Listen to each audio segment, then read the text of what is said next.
Hello friends, welcome to more creative. दोस्तों, आज 25 अप्रैल दिन शुक्रवार है। वह हिंदी महीना बैसाख और कृष्ण पक्ष की त्रयोदशी है। तो चलिए शुरू करते हैं आज की बड़ी खबरें। यदि आपको खबरें पसंद आए तो वीडियो को लाइक जरूर करिएगा और आप हमें प्रदेश के किस जिले से देख रहे हैं कमेंट बॉक्स में जरूर बताइएगा। दोस्तों, यदि आप चैनल पर नए हैं तो चैनल को सब्सक्राइब कर बेल आइकन पर क्लिक कर दें ताकि अगला वीडियो आपको शीघ्रता से मिले। आप हमारे फेसबुक और इंस्टाग्राम पेज को फॉलो जरूर करें, इसका लिंक डिस्क्रिप्शन में दिया गया है। दोस्तों, पहलगाम आतंकी हमले के बाद प्रधानमंत्री मोदी ने लिया बड़ा फैसला। प्रधानमंत्री मोदी ने पाकिस्तान के खिलाफ बड़े फैसले लिए हैं। पहला फैसला, पाकिस्तान के साथ 1960 में जो सिंधु जल संधि समझौता हुआ था उसको तत्काल प्रभाव से स्थगित कर दिया गया है। अर्थात अब सिंधु नदी का पानी पाकिस्तान नहीं भेजा जाएगा, जिससे पाकिस्तान पानी के लिए त्राहिमाम त्राहिमाम करेगा। दूसरा फैसला, अटारी चेक पोस्ट को तत्काल प्रभाव से बंद किया गया है। वहीं तीसरा फैसला, पाकिस्तानी नागरिकों को वीजा लेकर भारत आने की अनुमति अब नहीं दी जाएगी। जो पाकिस्तानी नागरिक भारत में वर्तमान में हैं उन्हें 48 घंटों के भीतर देश छोड़ना होगा। चौथे फैसले के तहत पाकिस्तान में जो भारत के उच्चायोग हैं, दूतावास हैं, उन्हें 7 दिन के भीतर भारत बुला लिया गया है। वहीं पांचवा फैसला, भारत में पाकिस्तान के जो दूतावास हैं उन्हें भी 7 दिनों के अंदर पाकिस्तान जाने को कहा गया है। ये 5 फैसले ऐसे हैं जिससे पाकिस्तान की पूंजी बच जाएगी। इसके अलावा पहलगाम अटैक के बाद गुरुवार को प्रधानमंत्री मोदी बिहार पहुंचे। उन्होंने बिहार से जनता को संबोधित करते हुए बड़ा ऐलान किया है। तो चलिए सुनते हैं प्रधानमंत्री मोदी को लाइव। देश के दुश्मनों ने भारत की आत्मा पर हमला करने का दुस्साहस किया है। मैं बहुत स्पष्ट शब्दों में कहना चाहता हूं, जिन्होंने ये हमला किया है उन आतंकियों को और इस हमले की साजिश रचने वालों को उनकी कल्पना से भी बड़ी सजा मिलेगी। सजा मिलकर के रहेगी। अब आतंकियों की बची खुची जमीन को भी मिट्टी में मिलाने का समय आ गया है। दोस्तों, एमपी बोर्ड के कक्षा 10वीं तथा 12वीं के रिजल्ट को लेकर बड़ा अपडेट आया है। खबर है कि कॉपियों की जांच पूरी हो गई है, अब जल्द रिजल्ट आएगा। दोस्तों, मध्य प्रदेश माध्यमिक शिक्षा मंडल की कक्षा 10वीं व 12वीं की बोर्ड परीक्षा के बाद कॉपियों का मूल्यांकन पूरा किया जा चुका है। वहीं प्रदेश के हर जिले से कॉपी चेक करने के बाद अंक मंडल को भी ऑनलाइन भेजे जा चुके हैं। ऐसे में मूल्यांकन कार्य खत्म होने के बाद मई के प्रथम सप्ताह अथवा 10 मई तक मंडल की ओर से कक्षा 10वीं तथा 12वीं की बोर्ड परीक्षाओं का रिजल्ट जारी किया जाएगा। वहीं छात्रों से अपील की गई कि वे आधिकारिक वेबसाइट mpbsc.nic.in पर विजिट करते रहें ताकि रिजल्ट से संबंधित कोई भी अपडेट ना चूके।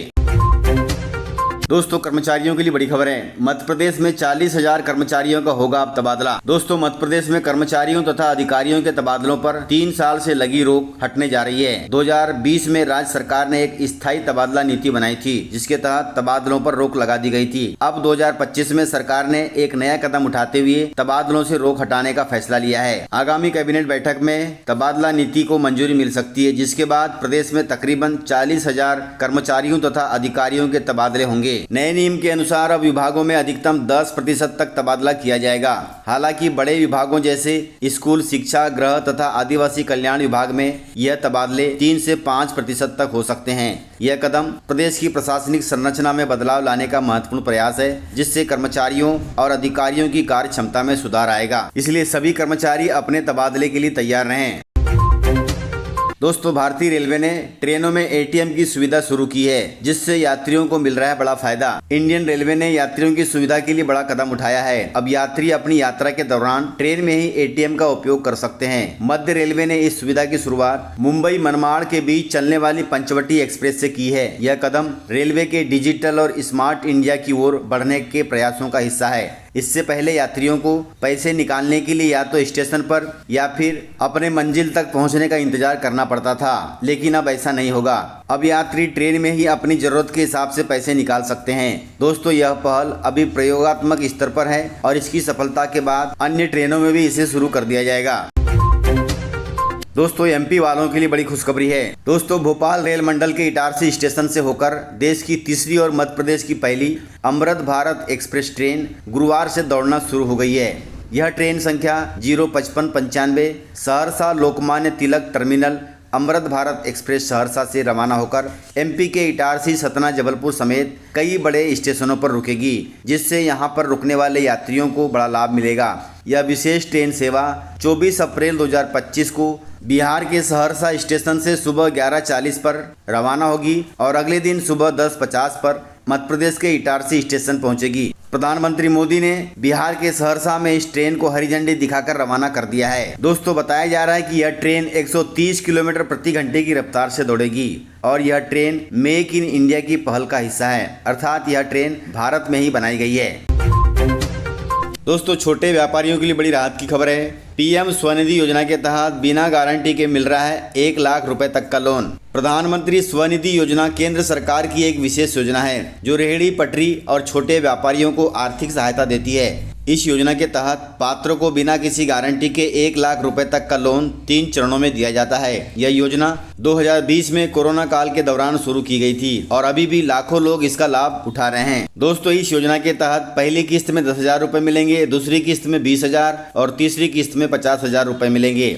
अगली किस्त का लाभ लेने के लिए आपको पिछली किस्त समय पर चुकानी होगी, तब आपको ब्याज पर भी थोड़ी सब्सिडी मिल सकती है। दोस्तों, यदि आप छोटे व्यापारी हैं या फिर रेहड़ी पटरी पर अपना धंधा चलाते हैं तो अपने नजदीकी बैंक में जाकर के योजना का लाभ ले सकते हैं। दोस्तों, किसानों के लिए जरूरी खबर है। देश में सर्वाधिक 2600 रुपए प्रति क्विंटल की दर पर गेहूं खरीद रही है एमपी सरकार। मुख्यमंत्री डॉक्टर मोहन यादव ने कहा कि मध्य प्रदेश सरकार पूरे देश में सबसे अधिक अर्थात 2600 रुपए प्रति क्विंटल की दर पर किसानों से गेहूं खरीद रही है, ताकि प्रदेश के गेहूं उत्पादक किसानों को सर्वाधिक लाभ मिल सके।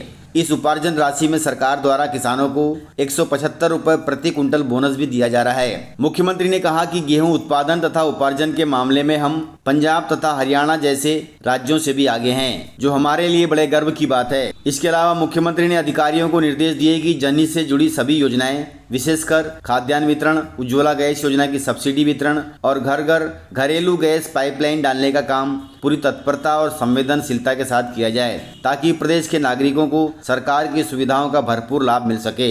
इस प्रकार मुख्यमंत्री मोहन यादव ने अधिकारियों को निर्देश देते हुए यह बात कही है। दोस्तों, मुख्यमंत्री मोहन यादव ने ऐलान किया कि सीएम केयर के अंतर्गत मध्य प्रदेश के सभी मेडिकल कॉलेजों में प्रारंभ होंगे कार्डियोलॉजी और कैंसर रोग विभाग, ताकि मरीजों को दूसरे राज्यों में जाकर इलाज न कराना पड़े।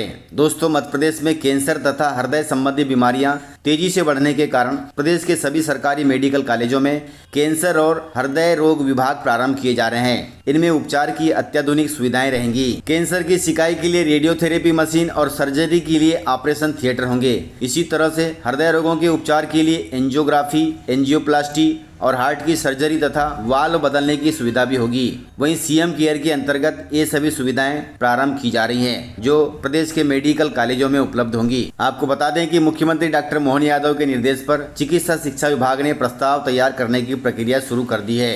इस प्रकार से जानकारियां थी, तो मिलते हैं सर अगले वीडियो में। तब तक के लिए जय हिंद, जय भारत, जय एमपी।